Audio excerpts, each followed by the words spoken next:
It used to be that what we learned is dance steps.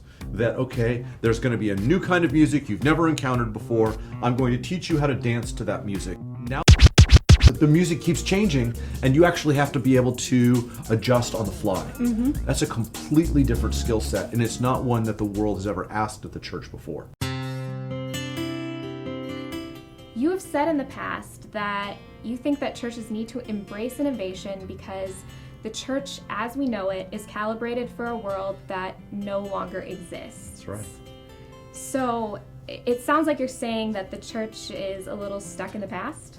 Well, here's the thing, is that any church is not stuck in the past, it's stuck in its own present.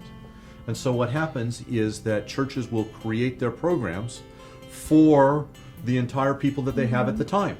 Yeah. But then once they find something that works, they desperately cling to it, even if people have changed over time. And so what happens is the churches that are calibrated for the past are the ones that were working.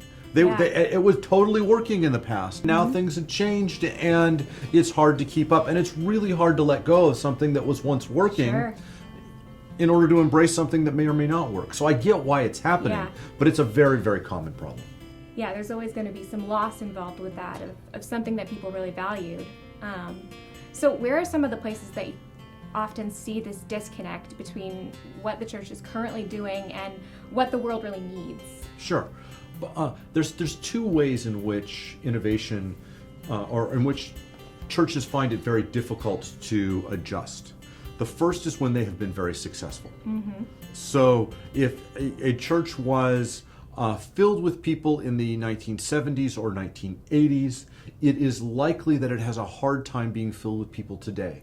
Because those young families came in the 1980s, those kids grew up, they went into a particular kind of youth group.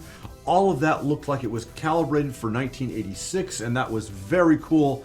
And now they're still calibrated for 1986. Yeah. And it turns out that the children of those exact parents, or those kids that grew up there, are now the parents, and they say, well, what worked for me will clearly work for my kid. The most important thing I want in all of life is for my child to know the love of Jesus Christ.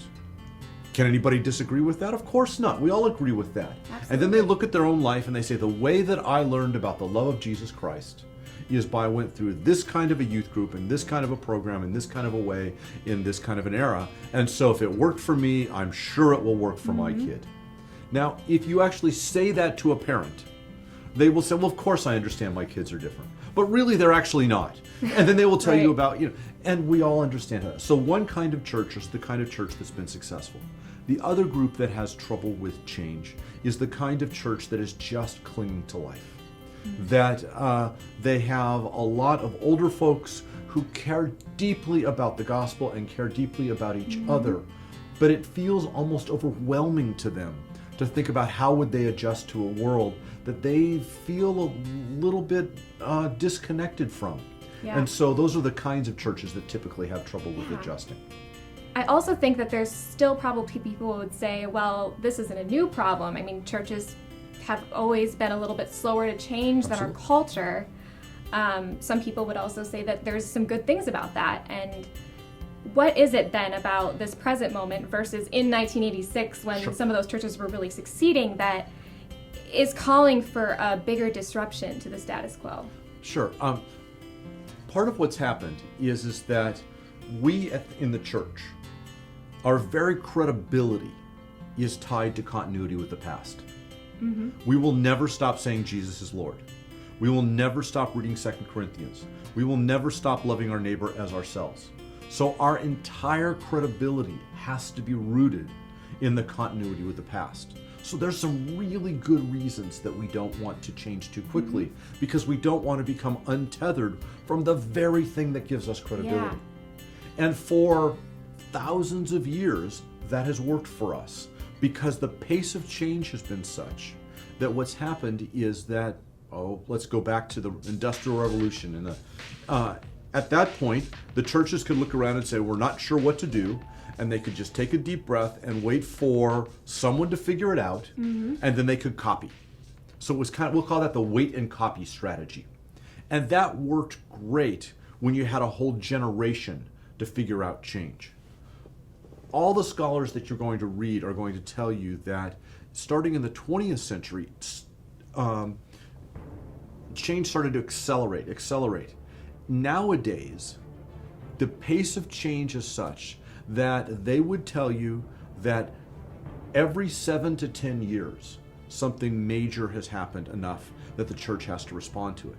Well, the wait and change strategy won't work if you're waiting, you figure out somebody's changed, you figure out who to copy, and by then the world's changed again. Right. It's like the waves keep coming. The thing we have to cultivate is the ability to be agile. It used to be that what we learned is dance steps. That, okay, there's going to be a new kind of music you've never encountered before. I'm going to teach you how to dance to that music. And you find somebody who's good at choreography, they figure it out, you learn to dance to it, and all is well. Yeah. Now that the music keeps changing, and you actually have to be able to adjust on the fly. That's a completely different skill set, and it's not one that the world's ever asked of the church before. Yeah. And so that's why we're in a different era.